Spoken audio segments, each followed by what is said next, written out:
Народот вели колку пари имаш, толку здравие можеш да купиш во здравствените институции.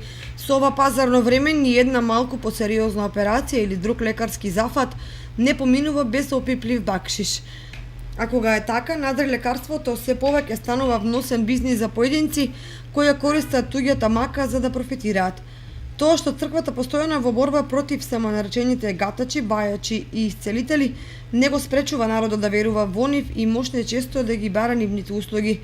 И додека едни за лекување не платуваат според некаков тарифник, други оставаат пациентите да одлучат сами колку ќе платат, односно остава за да се фати лекот или баењето.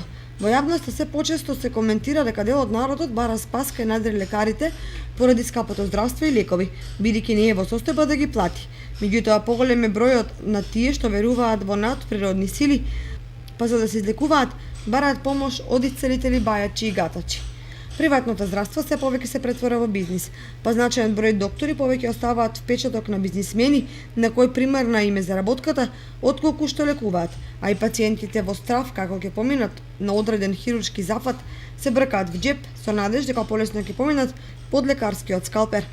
Не е тајна дека матичните лекари имаат линк со специјалисти низ државата, па пациентите ги насочуваат токму кај нив и сето тоа всушност има бизнис основа. Дури и препишувањето лекови оди според фаворизирани производители и аптеки, што исто така е дел од бизнис шемата.